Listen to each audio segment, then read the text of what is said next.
Oh, what a beautiful day. Oh my goodness.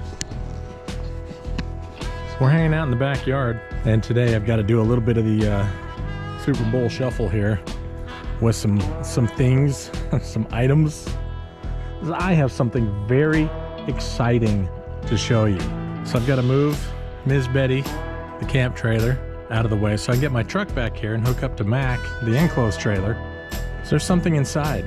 And that's why I've been in such a hurry to get the race dart, the drag dart, maintained, the maintenance stuff all done, so I can get the dart out of the garage and back into the trailer, so what's in the trailer can go into the garage. What are we talking about? Should be working on this. Got to get Riley's Duster Daryl back in business. We will. I'll start off by saying we're rewriting a chapter. Guess we're reopening the book. A book that I thought might have been closed. Well, the book's back open. There's new content being written. A new chapter starts now. What do you think, Riley? Stealing it. Are ya? Yeah. It's mine now. This guy claims everything I've got. Yes, I do. Some of you, if you've been watching this channel for a long time, remember a video I did about 2 years ago and change. It's kind of a one that got away.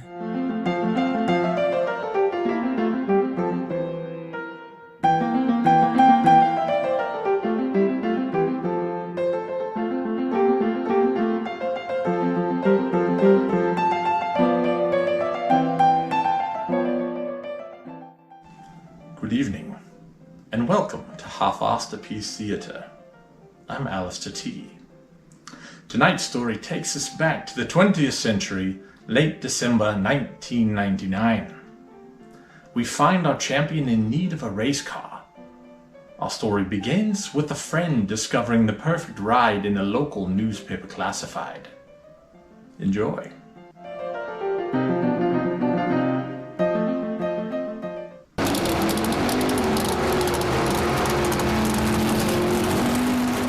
Well, the storybook has just been reopened. A new chapter in the life of this car. The car is back to me. Second time I owned it. Got it from the guy that I had sold it to years ago for his second stint with the car. Round two. My old race car is now my new race car, and we are gonna have some fun. It's so crazy to have this car back after such a long time. There is a trans brake in this one. I've made passes in cars with trans brakes, but I've never had one in any of mine, so this will be a interesting deal. This is the original hood from the car. Steel. The guy I got the car from cut a hole in it and put that scoop on there. When I had the car, I pulled this hood off and ran this one. And they were both black. He had painted it to match the rest of the car, put some emblems on it. We're gonna run it for a little bit with the steel on it for sure, and it might just stay. It is kind of cool having a, you know, all steel panel car. I think we do have to do a little adjusting. I don't know, we'll have to figure something out. There's a lot of flex in that hood hinge. Kind of pushes out on both sides before it decides to come down.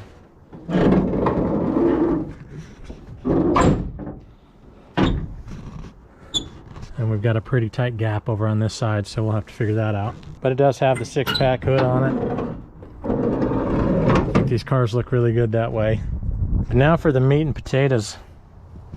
This is a 440 base stroker, the so-called 500 kit. I did find out when we unloaded it that the brakes do not currently work. There's a little fluid in there.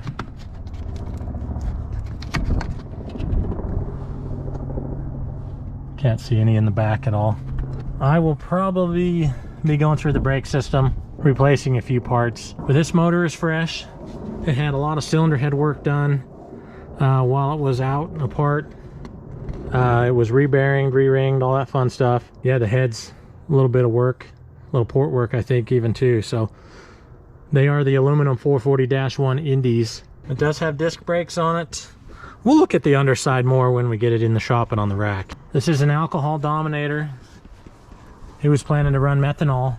I'm very interested in doing that as well.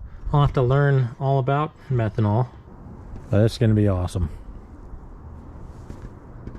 The hope is to have it ready soon, but the reality is that it needs a few things that cost a fair amount of money. Tires, the main thing. The safety stuff, it needs new belts. It needs a trans shield. She's gonna be fun.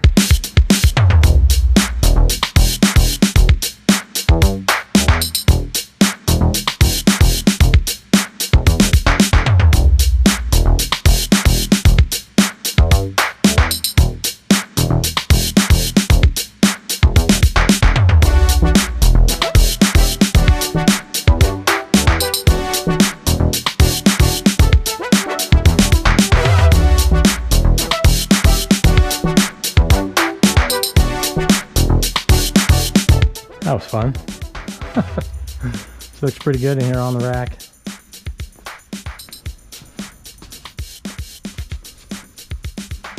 Going up.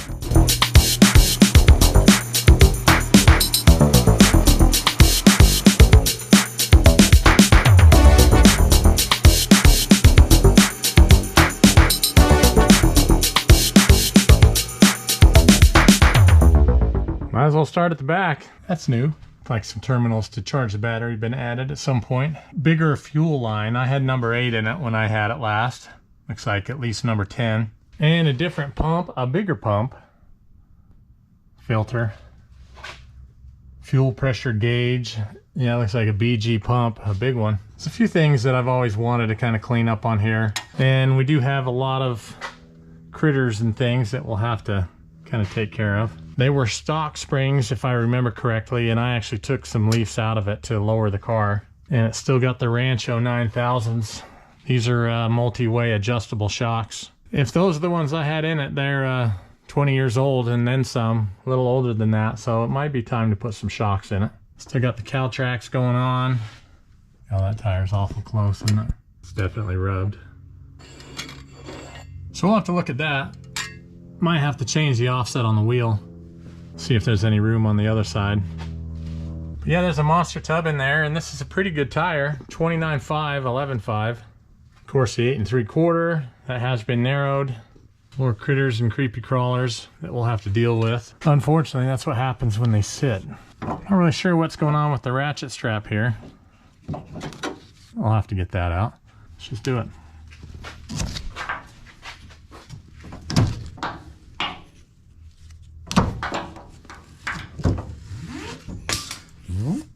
And yeah, I do need to clean that up a little bit.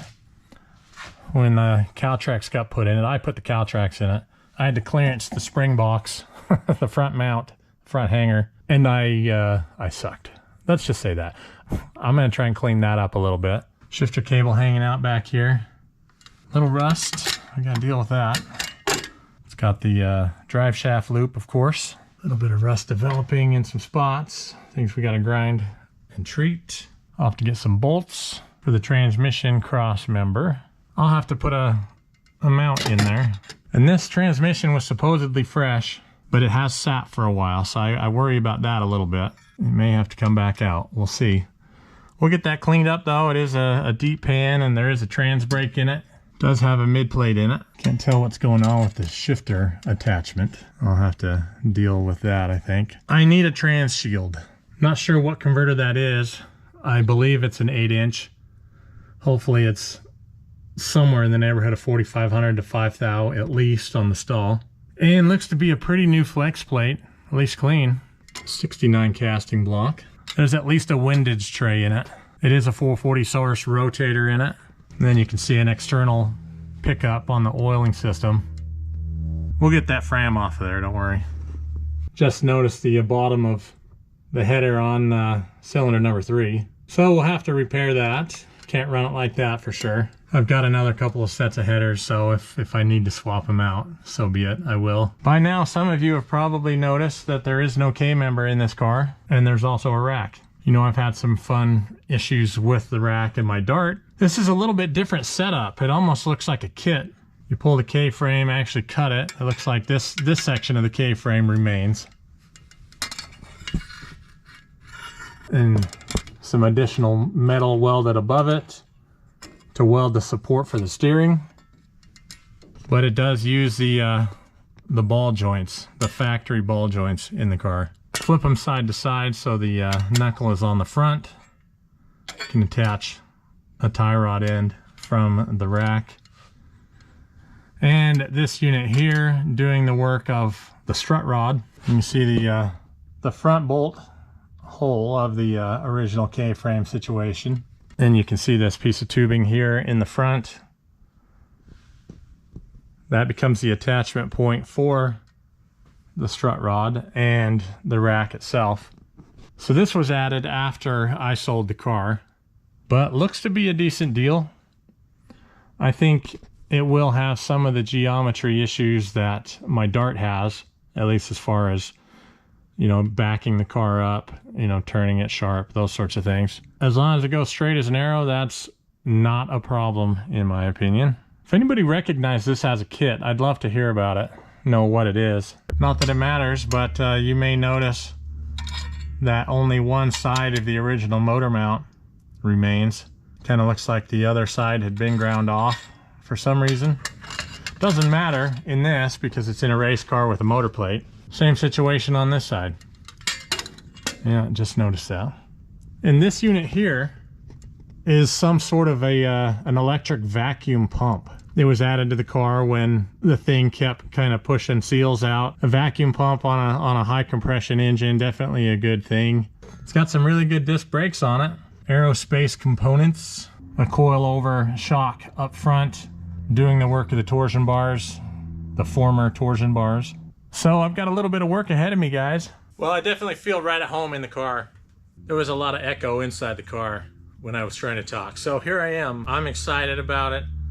We've got to do a lot of things. Tires, trans shield, fluids. I need to write this stuff down because it's a pretty good list at this point. But my old car is back in my garage. About 20 years or so ago, I sold this car back to the guy who originally turned it into a race car so I could build that thing hanging in the garage over here. And well, 20 years later, it was easier to get my old car back than to get that one finished. What does that say? Don't bite off more than you can chew? Something like that. I still have hopes for that car, and we are going to do something with it. Can't say immediately, but hopefully something happens before too long on that one. I do love dusters. I've had a lot of dusters. I have a lot of dusters. This one is coming to the forefront of the situation. In fact, it is in the situation room at this point, if you want to call it that. We've got a lot of work to do. We've got to get this thing ready to hit the track and relive some memories. Thanks to my buddy who made it possible to get this car back. It is a sentimental car to me. It's very sentimental to him as well.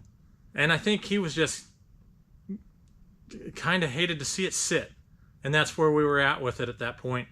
And so he was able to turn it back over to me. We're going to go have some fun with it. The thing is, being sentimental to him as well as myself, the deal is, if I ever have any need to get rid of this car for whatever reason, he's the only one that can buy it back. It's staying in the families. So if it's not in my family, it's in his, and vice versa. Thanks again, buddy. I appreciate it. We are going to do you proud and get this car back on the track. We do have a lot of work ahead of us, which we're ready to do. Let's get after it. I just got to figure out how I'm going to do it. Part of me wants to pull the drivetrain out and open that trans up and just double check it. Part of me wants to finish my engine run stand and get this and the trans bolted to that run stand and do the initial run in there. That's very possible. I just actually have to finish the run stand, so we got to do that. But it feels good sitting in the car again. Can't wait to put it on the track, wherever that may be. The baseline is Vegas. That's where it made its fastest pass ever with the previous owner. And we'll see if we can improve on that. I don't know if we'll shake it down there. It just kind of depends on the when, you know, as to the where. Doing a little circus work up here on the lift, trying to get to a safe spot. This will pretty much be the focal point of my projects here for the next little bit. At least as far as I can afford to do. But I'm not going to forget about my other stuff. I didn't modify a huge table for nothing. The Valiant needs some help, and I have high hopes for that. Of course, the other duster, that was supposed to replace this one. And of course, my charger. I'm trying to put together a plan to get that back on the street this year. We've got Daryl the Duster out back. That needs some help. We've got Darlene. I don't know what's going to happen with some of these cars. Of course, my other Dart, the drag car, had to get a little creative to bring this one home. So I don't know if I'm going to get to keep all of my cars. I'm going to try. We'll see what happens. Thanks for watching, everybody. I appreciate it. I hope you're as excited for me about this car hitting the track as I am about it hitting the track. I'm anxious to see what 500 cubic inches of Indy-headed power can do on a little alcohol. Looking forward to picking up where I left off with it and having some fun. And with this one coming home, there's a good chance that my boy Riley can get some seat time in the Dart. That is the plan. Racing hopefully forthcoming soon. We do have another doubleheader in Vegas at the beginning of June. We'll be looking to take the Dart too, but I really want Riley to get some more seat time. I feel like he got robbed the last time we were in Vegas with the Charger. I'm just so excited about having this car back in my garage. Obviously is the prettiest car I own. Primer and dust and rattiness. Thanks for watching. I appreciate it. To those of you who subscribe to my channel, I appreciate it. That means a lot to me, and I thank you. If you're not a subscriber, go ahead and hit that button. Let's get you on board. Let's see what happens with this big block duster. And I'm gonna leave you with some old footage of the last time I had this car down the track 20 years ago. And we'll see you on the next one. Thanks for watching.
Go by gambler and go by gambler here in a minute.